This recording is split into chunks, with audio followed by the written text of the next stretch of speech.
Oh, yeah. Oh, yeah. Hey, YouTube. It's Ryan Eamon here with RPG Comedy. We're going to give a couple people a few minutes to sort of get into the show, let the notifications go out that we are live here again. If you are not seeing this notification, you're checking out the recorded later on, make sure you go to our Facebook page at facebook.com/RPG comedy, and we'll be posting our shows there that we'll be doing here. Or make sure you hit the comment or the subscribe button, and then you'll see a notification bell that you can hit, and that will also notify you. It's really nice to see you guys. I think this is the first time since 2022 became a thing. So Happy New Year. And we are going to have two people of average height coming back to you for our It's Almost Valentine's Day show. Catherine heard that 2022 is trending. I wonder why that is. But we'll go ahead and we'll bring our two people of average height in here. We got Chris Morgan and Catherine Champion, as always. Hey, guys. Hey. So yeah, Valentine's Day is right around the corner here. Do you guys have any plans? Anything going on? Loaded question. I go to work that day. Yay. Me too. Cool. So yeah, this show, we reached out to one of our fans. Hey, John. Thanks for giving us the suggestion for the show today. We asked for just something to give us something when you hear Valentine's Day, what do you think of? And Chris and Catherine are going to do a scene kind of surrounding that, inspired by that suggestion. And we'll kind of go from there. It's going to be a great show. So without further ado, your suggestion is Cupid. Cupid. All right, so you're here to try out for the part of Cupid, huh? Yeah, I don't know how it just read my mind, but that's exactly what I'm here to do. All right, well, good to have you here. So we're just gonna have to, do some of the interview basics because the Cupid part's becoming increasingly important in this modern era of ours because he's secular as opposed to the Easter Bunny or Santa Claus, who are now, so tied into religion. I'm just here to poke some arrows at people and see what happens. Well, okay, that's not a great start because Cupid's not so much an arrow poker as he is an arrow shooter. So you don't seem to necessarily understand who exactly Cupid is. So maybe I should ask you first, who do you think Cupid is? What do you think Cupid does?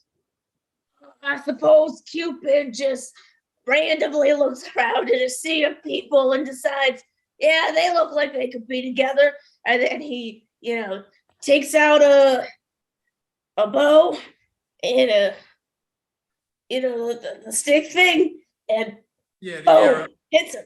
The arrow, yeah. The arrow. Yeah. All right. Well, but when you visualize Cupid, what does he look like? Well, if it were me, and I hope you choose me, we'll see. I think I'll wear a big diaper, the pants, and I'll just put some shiner on my gut. I'll put some shiny stuff on my gut, and let's see what else. I want to wear something that goes across with words that says Cupid on it, so people know who it is. And I don't know. I'm not a baby anymore, so my cheeks aren't rosy, so I guess I'll throw some blush on my cheeks. Now, okay, of all that, the thing I really want to drill down on is the shiny stomach. Two questions on that. Here, Dave. Sorry, we didn't, do the proper introductions. Dave, it's great to meet you. I'm Stanislav. and I'm the one in charge here at the mall, hiring all the mall characters, including Amal Clooney. I'm hiring her to marry George Clooney, and they're happily ever after. But back to you. Well, that was real. Oh yeah. So 2 questions. Why do you think Cupid's stomach is shiny? And what would you use to shine your stomach up? Well, I think it's because it's my greatest asset. And let's see, I'll use some olive oil. Okay. Well, the olive oil, I like it as long as you don't use too much, because we can't have you dripping olive oil all over the floor of the mall. That's a slip and hazard. The mall, there's a lot of people, older folks here going on walks, doing their mall walks.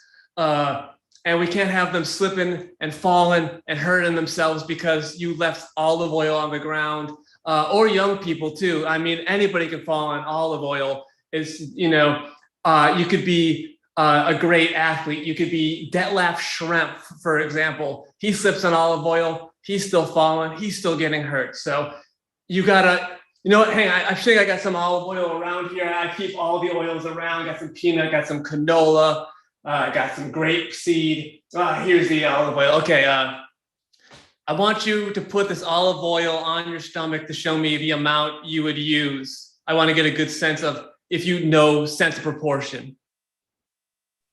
Let's see. Okay.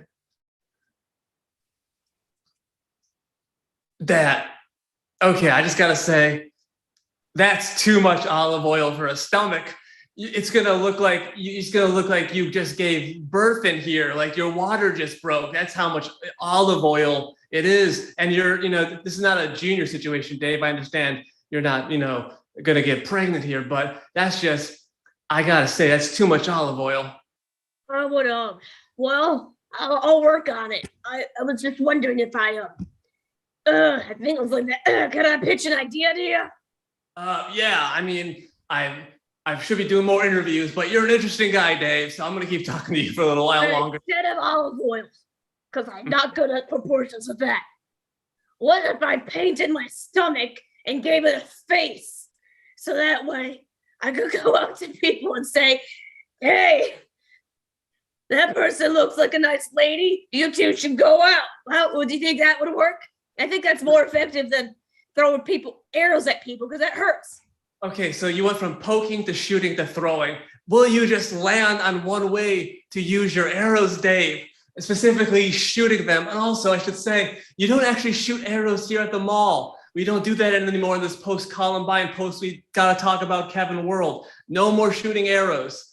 You got a fake arrow, you got a fake bow. Sometimes they even come glued together so you don't lose one or the other. It's very much more performative. It's kind of like if you're down at Disney and you're playing, like, say, who's got a sword? I don't know. Brer Rabbit, he's probably got a sword. It's not a real sword. He can't slice people up. You're not going to see Brer Rabbit slicing a mom of 3 children in half at Disney World. It just isn't done, Dave. I gotta tell you, Please I'm a tell me. small town guy. I've never been to Disney World. I have no idea what you're talking about. Oh, well, have you heard of it? It's a place. Yeah, that's, it is a place that is the noun category it falls into. I just learned what a noun is. That's exciting. Yeah, okay, yeah, people, places, things, ideas. So it's like there's a lot of rides. It's what they call an amusement park. There's rides, there's costume characters, there's overpriced restaurants. You can go to Epcot Center and you can drink beers from around the world. Are you a fan of beers, Dave? Oh yeah, I'm a big beer guy. Have you ever thought about pouring beer on your stomach and using that to shine it up? I actually, as I answered you, I thought I should put beer on my stomach. Have you ever poured liquor to your navel and somebody take a shot out of your navel? Well, that's a special occasion. I only do that at my Christmas parties. Because you can, if you worked at a bar, you can make that part of the gig. Although traditionally that's a gig that goes to women, but here at the mall, well, we don't have a bar, but if we did, we would be open to having men available for people to take shots out of their belly buttons too. Now, traditionally, more hair around the man's belly button, but maybe some people enjoy that little bit of a tickle on their chin from a man sort of, stomach hair there as they're taking a shot of Jägermeister out of their navel. Dave, I'm gonna write this. I gotta write this down.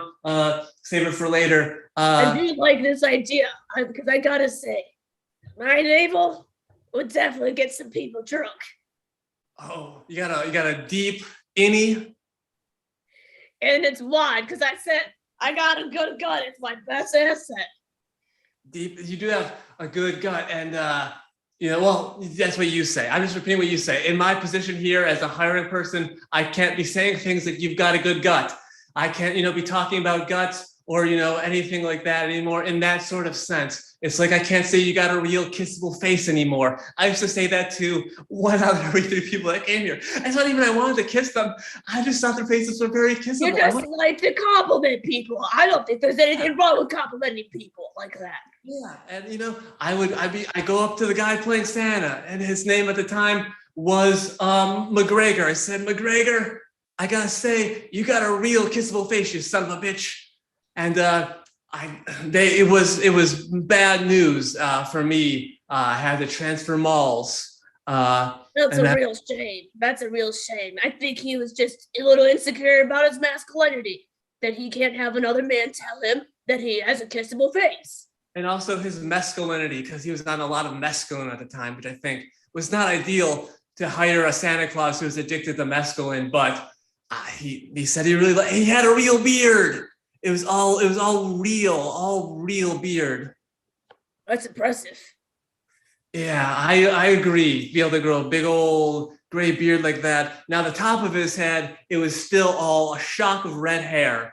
So yeah, he had the hat at all times. Otherwise, people would be like, Santa Claus does not have red hair. It was only like half right. Although maybe what we could have done is just save money by just putting like the little tail bob part on top of like his head and pretending like his red hair was the rest of the hat. Well, and we can save money on fabric.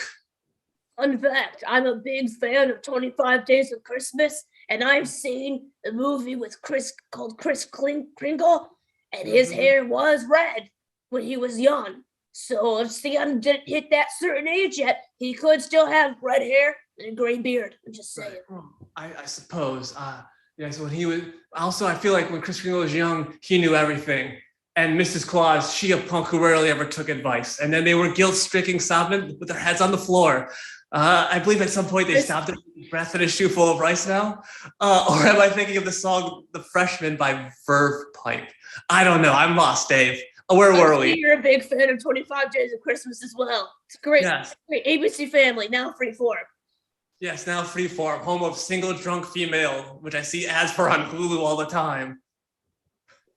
You ever seen that, Dave? I see a lot of ads, and I click a lot of them. You click a lot. You're an ad clicker? Oh, I'm a big ad clicker. What's That's your favorite? why I need to get to this mall job, because I need to take a break from those ads. Maybe if you ever thought about getting into advertising. I never thought about that. I have a lot of great ideas. A lot of them involve making my stomach look like a person. You know what? Maybe we should get in the advertising business, Dave, you and I. The mall business, the mall Cupid business is not what it used to be. We should go into either advertising or running a bar where men give shots out of their navels, or we could do both. We could open the bar and do the marketing ourselves. I think this is a good idea. I'm for this idea. I'm ready to get crunk. I agree. Let's do it. We'll call it. I don't know if we should call it Dave and Stanislav's. That's not a great name for a bar. Also, people may think that Buster died and Dave married a guy named Stanislav. Yes. Cupid's Bar just came to me. Cupid's Bar. It could be like a singles bar where people go to like fall in love, and that's the whole gimmick. And until you fall in love, you drink beer out of navels. Navels of all sorts. a coterie of navels.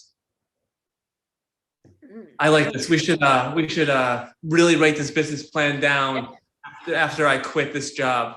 All right. You know what, guys? That seems like a nice little spot to kind of stop you guys for just a moment. I don't know if you guys know this or not because we're improv actors. But this weekend has a big game happening. Some even I'm say in improv, so yeah. I've been improv. I have to performatively act as if though I know nothing about sports to make myself seem interesting. The Super Bowl, never heard of it. Is that a sports ball? I don't know sports. I do comedy. So one big thing that's happening is a halftime show. So I thought it'd be kind of cool if we did a show within the show as our halftime show. And this is kind of a good halfway point. While you guys were acting, I went and asked John again for another suggestion for something that might remind him of that game.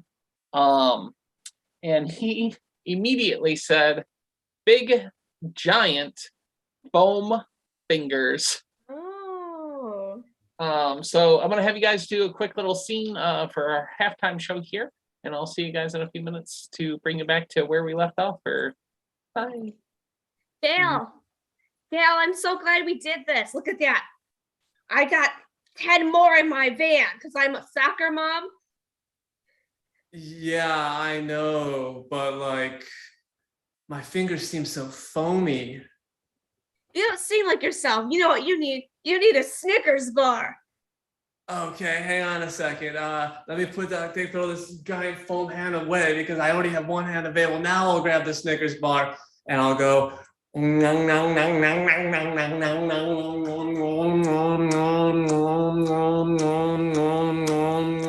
exactly how people eat Snicker bars, Gail. And now I'm me, Cal Ripken Jr. of the Baltimore Orioles, and I'm here to say I love foam fingers in a major way. And so how's that as a pitch? Did that sound good as a good pitch for foam fingers? I think that's a great pitch for foam fingers. You're gonna kill that business meeting. Well, yeah, I appreciate it. Thanks. You've always been very supportive of me. My brother, Billy Ripken, who was, of course, playing a mom character as I was doing my ad read. You're always so great. You doing these reads with me, Billy. I know I had a better career than you in the Major League Baseball, but when I need to read my sides, now that I'm getting into advertising, you're always there for me, Billy. Hey man, it's no problem. You think my mom voice is good? I wanted to be a convincing soccer mom. You think I had what's the word that people use? Je ne sais quoi? Yeah, the je ne sais quoi. Like, did I really articulate well, appear well? Was it believable? Billy, it was that's me with a bat. That's great news. I'm going to tell my agents that I was a believable soccer mom. Yeah, you can maybe you'll probably have to do a maybe like a voice role if you want to maybe you can get into voiceover, Billy, because I mean obviously Cal Ripken Jr., former Baltimore Orioles great. I have some name recognition and I can sort of do ads for a Snickers, for a foam finger, but maybe you do like mom voices for I don't know, cartoons. Like if they need to reboot like the Flintstones, you could play Wilma. What? You really, wow, that's a really good idea. I think we should do something with that. You think I should reboot the Flintstones and hire you to play Wilma? Yes, let's get our laptops and write the scripts now. Oh, well, first, maybe would it be weird if I played Fred, if I, Cal Ripken Jr., your brother, Billy, played your husband on the show version of the Flintstones? Or would that be okay? Maybe I should play. We're doing voiceover. The audience doesn't know that. It's true. They'll never read the credits because they don't care. They're just skipping over them on Netflix. These millennials today. I'm Cal Ripken Jr. I'm a baby boomer. But so I should work. Let's do a little scene work. We'll do a little scene work. We don't have a script. You don't have sides. No, maybe I can let's pull up on our phone like a script. Beep, boop, boop, boop, beep, boop, boop, Or and then We could improvise a scene in the Flintstones. Okay. We are actors. Yeah, then we can put that on our resumes that we do improv, because we did improv just the two of us together in a room with nobody watching one time. That's all you gotta do to say you can do improv on a resume. All right. So I'll be Fred and you be Wilma, and we'll like sort of just like, improvise a real quick sort of like scene here.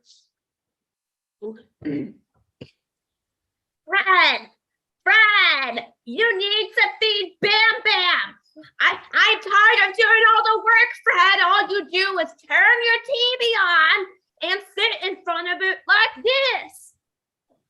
Hello. What's all this then, Wilma? You say I need to be taking care of Bam Bam? I've got to go bowling with my good friend Barry. Yes, and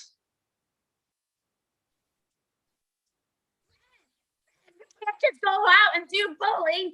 We have children. We have 2 kids that are babies and 1 teenager, I believe.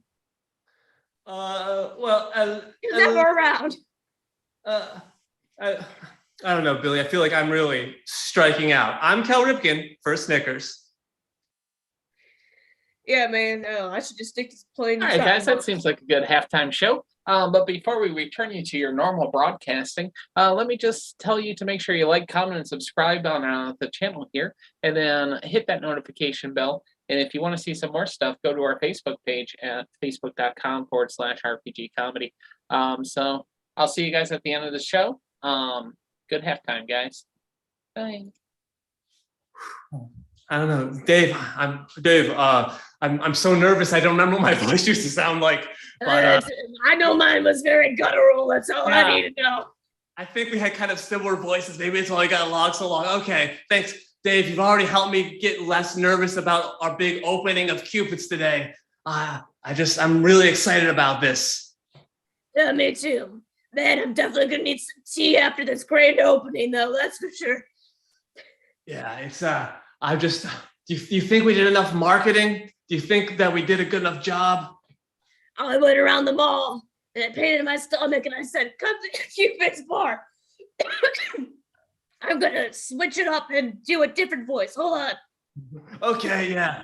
Maybe we should have like voices that we use to be business people, because like we gotta sound like suave. Yes, like this. Hello, Yeah. I'm a businessman. I'll just mimic you. I'm a sociopath and I'm just mirroring other people's actions. Yes.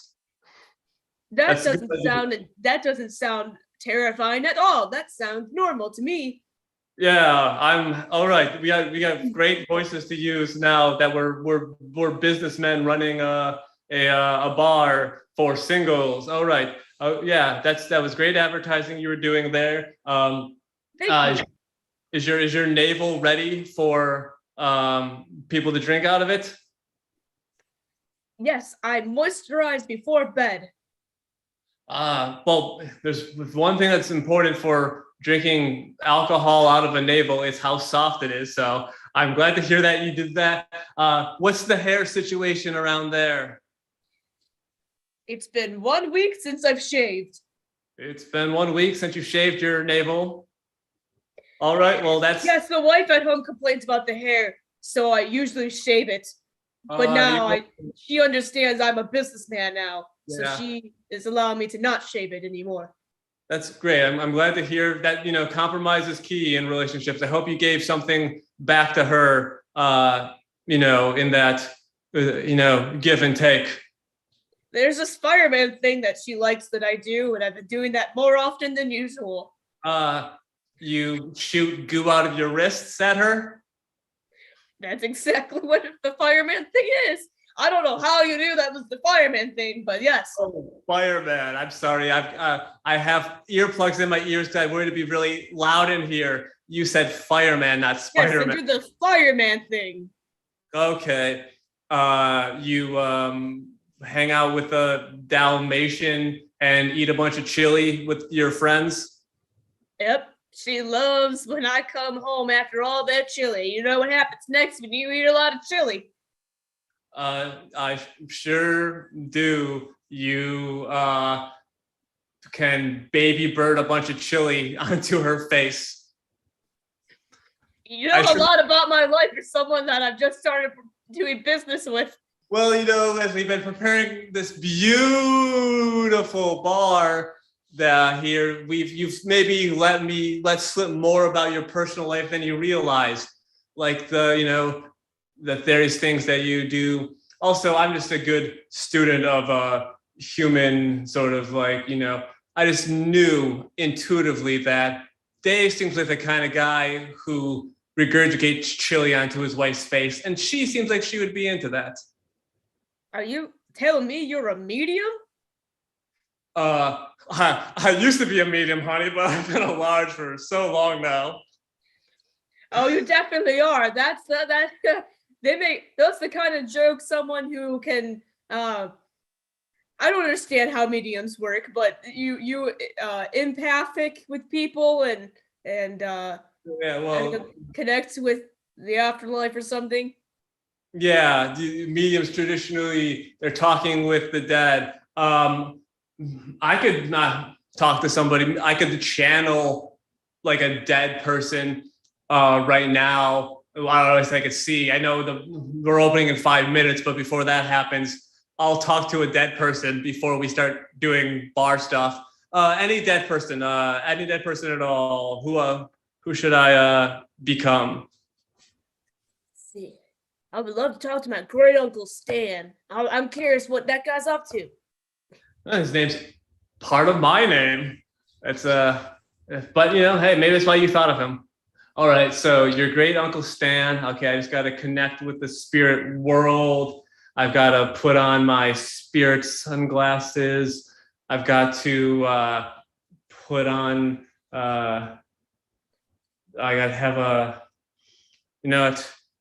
I just. I don't think it's really about the routine. I think it's more just about getting in the right frame of mind. I don't have all my usual accoutrement here at the bar. I just had the sunglasses, but all right. Great Uncle Stan. He's gonna come to me and I'll become your great Uncle Stan. Hey man, it's me, Stan. How you been? It's been forever, Uncle Stan. It's been at least 3 centuries. Is that my grandnephew Dave I hear? It is your grandnephew Dave you hear. What are you up to, Dave? Oh, I just started. I applied for a job as a Cupid, and me and the guy hit it off really well and started our own bar called Cupid's Bar. And people are gonna take shots from my navel, my hairy navel that's soft. That runs in the family. Soft. We have famously hard navels in this family. What? Have you been moisturizing your navel or something? Every night before bed.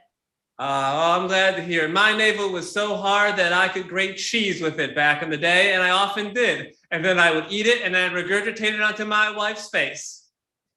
It's just a thing I did. I got kind of southern now. I hear that happens in the afterlife. Well, that's what happens when you're in hell, because it's the most southern place there is. But then... it turns out that I'm in hell because, like Jimmy Carter, I had lust in my heart. And that was all it took. Very strict rules in the afterlife. I got bad news for you, Dave. You're probably going to be down here with me someday. Well, shoot. I thought when I went southern, it happens in the real life as well. Well, I mean, that really sucks because I thought I did everything right. I made my belly talk a lot. I painted a face on it. People really like that and make people laugh. I thought that laughter makes it go to heaven, but I guess. Well, I heard that you voted for Jill Stein in 2016, and I can't read. Well, that's also against the law. All right. I guess that's where it ends. Yeah, that works. Cock into a medium. You open the bar. Then we open the bar. Big success, Cupid. Great show, guys. Great show. So everybody watching out there, whether live or in the future, thanks for stopping in. Hope you guys have a good weekend, and we'll see you guys next time. I hope your Facebook, team wins, whoever YouTube. your team is. Sorry, I interrupted you. Yeah. Go team. Go team. All right. I don't sports, but I hope your team wins. Okay, That's a nice positive note. All right, we'll see you guys next time. Bye. bye.